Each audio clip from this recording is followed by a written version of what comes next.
Mayong buntag. Ania kita karon sa Monte Vista Central Elementary School. Aron sa pagiginabi sa usa ka maestra ug atong sayro ng iyang eksperyensya sa iyang pagtudlo sa pipila ka tuig. Tara, storya ta.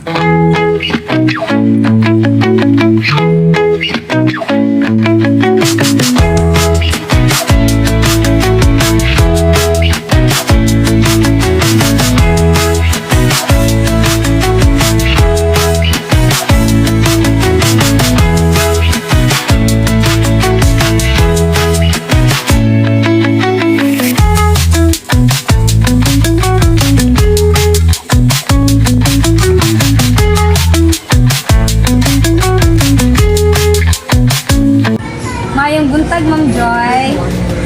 So, karon ani ata karon sa Monte Vista Central Elementary School ug kauban nato si Ma'am Joy. O karon ma'am, kamusta man ang imong kinabuhi sa isip ko sa ka maestra? Good. Good. So, karon mangutana ko ma'am, pila ka katuig nga nagtudo ko? 6 years ko volunteer and then permanent teaching na is 7 years. So, total of 16 years. Wow. Grabe na jud ang eksperyensya ni ma'am no sa pipila ka tuig nga pagtudlo diri ha. So karon ma'am, ang akong mga pangutana is bahay ni siya sa art na subject, no? So karon, mahimo ba nimo nga ihulagway gamay na background sa pagtudlo sa filosofiya sa arte? So, sa teaching kinder learners, nadyo ang art community. Nadyo ang pag-integrate sa filosofiya sa encourage children to explore their questions and express themselves, fostering a lifelong appreciation for learning and to create a critical thinking sa ilahang di mo sa art, makita nila kung silang kapasidad. Then, through art, ang children nagabigin sila to understand the concepts and how they relate to their tangible experiences. Diba? So, unsa ang pipila sa mga pagtulunan o mga paagi nga imong nakita nga labing epektibo pag-apilo sa mga estudyante sa art? Play-based. Play-based jud siya. Not only the art of cutting, coloring, play-based jud siya. Integrated jud siya ganun. So, na siya duha ka kuan structure planes. Ito means ano sila through building blocks. And then ako siya free play, which is sila ang mo mangita o paag or find ways mo kung sa ilang gusto nga. This, by integrating this play base na makakuha na in line with the curriculum to can create a dynamic and engaging learning environment that supports cognitive, social, emotional, and physical growth. Sige ma'am. So karon, giunsa nimo pag pahiangay ang imong mga paagi sa pagtudlo aron mahatagan ang mga estudyante nga adunay lain-laing level sa kahanas o kasinatian sa arte. Through that, differentiated activities na you makita nimo ang mga bata kung asa sila kaom na ano mga bata fast learner na average din ako slow. So differentiated activities din ang ihatag to the mahatagan nimo siya opportunity to learn in a way best na suitable sa ilahang edad and individual strategies. Tama jud ang digno ni ma'am.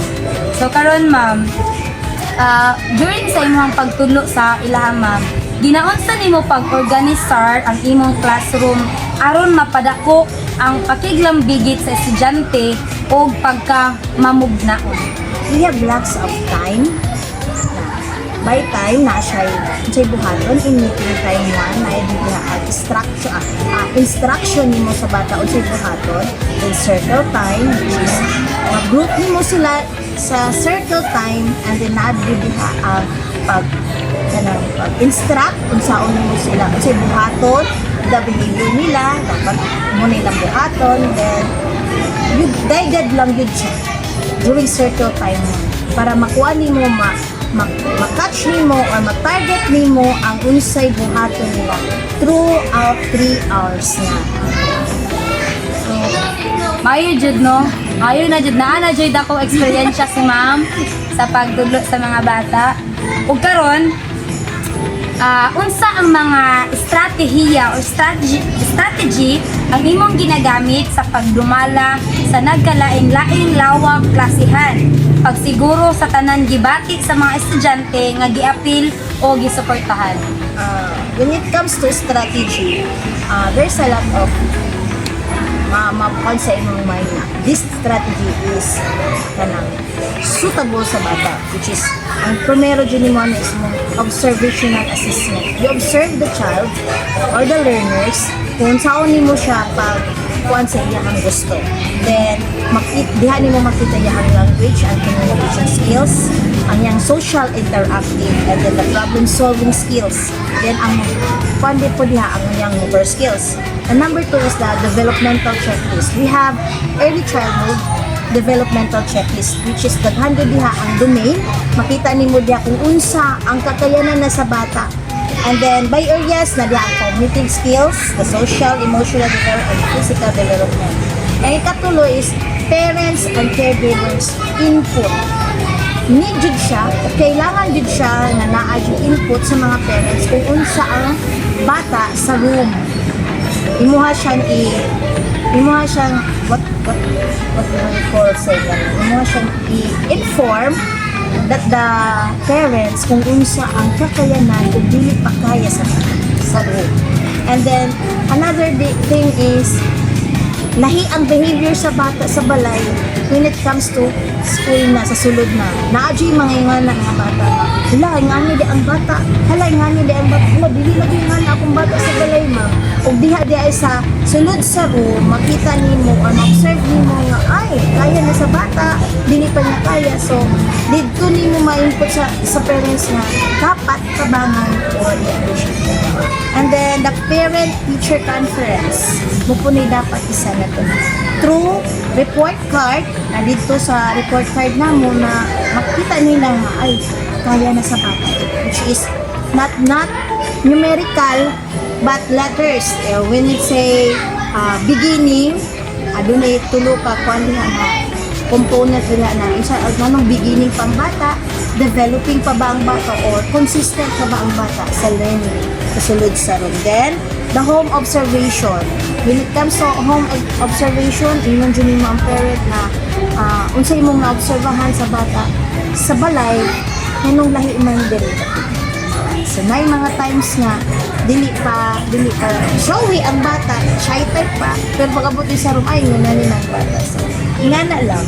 And then, na-dyan mi sa teachers, na-dyan mi individual learning plans. Kaya makita dito makita na dito among goal, kung unsa na mo pagsulod sa mong strategies, and review sa bata kung unsa siya, then you adjust me unsa mong haom na yata ng mga materials o learning materials sa bata. So, no, ato adyong nasayran kung unsa ang mga nagkalain-laing strategy no nga ginabuhat sa usa ka maestra, labi na karon, labi na sa iyahang part na usa ka kindergarten na teacher. So karon ma'am, unsa ang imong mga estratehiya na pod sa pagdumala sa pamatasan sa estudyante o pagpadayon sa usa ka mabungahon nga kahimtang sa pagkatun? When it comes to behavior, it starts sa balay. Then, dire, as a second parent sa mga learners, we have to implement or mukuan dyan nga, we as a teacher, you should have active listening. E nga naman, para ma-build ang trust, then to clarify issues kung unsa ang nasa bata. Then, ipakita nga na kay positive reinforcement to motivate positive behaviors, so that learner, ay, si teacher, ganyan, di ba? And then, treats, na-teacher yung mga, good job, ano, i-funny mo siya ba, i-appreciate. In a small way, bisan pag gagmay lang na siya nga kanang kuan, imo di siya na-appreciate. Then, to create building self-esteem, kay may mga bata nga wala pa na-build ang ilang self-esteem. So, dili sa room, diha nimo ipakita ang mga building self-esteem to boost confidence. Then, muhatag jud pug ka og setting clear expectation. By defining ang rules, clear up, then communicating consequences to understand the consequence to meet what is the expectation of the teacher. Then, modeling desired behavior. So, unsaon man nato na ipakita. So, the teacher, model niya unsa ang dapat na desired na behavior sa board. Then conflict resolution, meaning say staying calm, finding common ground, look for solution unsaon jud na pag-deal sa bata when it comes na there's a lot of learners na nay mga broken families. So imuha jud na siya kon, and then trabaho mga ginikanan, dili makapalit ng mga materials. So what jud na expected jud na nimo nga ikaw as a second parent, you need to guide, produce materials so that ang bata makakuan gyapon sa activity. That's it.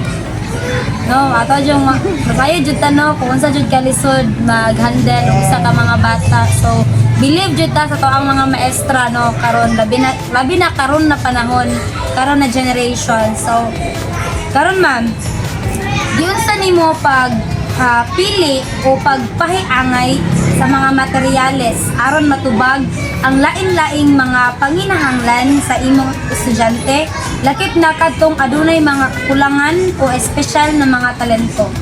When it comes to best choice of materials, differentiated activities gyapon siya. Then mahatag nimo ang ilahang learning materials through sa ilahang learning capability. And then sana to pag hatag katong adunay kakulangan o special na talento, empathy and understanding, this putting yourself in someone else's shoes. Mo na don't judge ang bata dyan. Mo na ang pinaka-the best na dili nimo siya judge. Imong ikuan ba ihaon mo ang kaugalingon kung ikaw ana nga sitwasyon unsay imong i-handle. So putting and empathy and understanding mo pinaka-the best para sa bata. Then showing compassion, then avoiding judgment. Wala judgment na dito, basta ikaw ay isang teacher. Now, you should investigate kung sa jud ang bata. Ana jud siya din, maintaining a positive environment so that you can encourage open communication, celebrate the success. That's all. So dapat i-love jud mo ang imuhang ginabuhat no kay para mas mahatag din mo ang best sa imuhang mga estudyante. So ma'am, unsa ang pipila sa pinakadako nga mga hagit nga imong giatubang sa pagtudlo sa lain-laing mga estudyante o giunsa nimo kini pagbuntog? The behavior. Mudya pinaka dakong hagit diha sa room. So labi na laylahi ang ginikanan sa mga bata, laylahi ang gidak-an sa bata. So mo nang pinakadakong hagit sa maestra ang behavior. Take a deep breath. Naman jud dili, we're not perfect person sa sulod sa room. We're not perfect teacher. Take a deep breath lang din, and then matuyo kung ginang kaganiya. Musulod mo kwan po ta ba? Don't judge. Kwan ta kung sa kuya checking background dito. Every now and then, checking background or home visit para may mo ba nga kasi dapat nilang buhatin. Ano na bata? Balik ka. Pagbugma dyan sa bata, ang pinaka the best one, may best example lang. Putting someone else's shoes. And then, Sige no, so di jud ikalimod no nga daghan jog hagit no ang usa ka maestra. So pinaagi sa tabang no sa atong Ginoo no makaya jud nato ang tanan. So karon ma'am sa last na question. So kabalo jud ko nga kanang daghan jud kayo mga inspired teachers karon labi na sa mga estudyante pa nga nag-eskwela o teachers. So, unsa ang imong matambag or ihatag sa mga nangandoy nga mga magtutudlo sa art nga gusto nga maghimo nga inklusibo ug madanihon nga mga palibot sa pagkatwon. Advice to the inspiring teachers. You should create a welcoming environment where foster a love for stories. Hindi na kasagaran sa bata stories sa bata. Then incorporate playdays, encourage curiosity and exploration, build strong relationship, and embrace technology. That is the one. Para mga kwan ka unsay buhat yung nice nowadays they are technology na gid sila oriented. Then by implementing these strategies, aspiring teachers can create a vibrant and effective learning environment that not only attracts but also sustain a child interest in learning. Dila ra-span sa bata ng minaw. And then remember, your enthusiasm and education can have a lasting impact on young learners. That's it. So, thank you Ma'am Joy and salamat no. Pasalamat ito sa mga teachers na padayon nga naghatag sa ilahang best sa ilahang self sa pagtudlo sa mga kabataan karon ug angay jud nato sila nga i-appreciate tungod sa ilahang talento ug sa ilahang ginabuhat ug sakripisyo sa matag adlaw. Ug salamat kayo Ma'am Joy. O God bless sa imuhang pagtudlo padayon diri sa eskwelahan o ginaot ko nga magdugay pa ang atoang pohon magkita ta diri kami na pod. Thank you. Maayong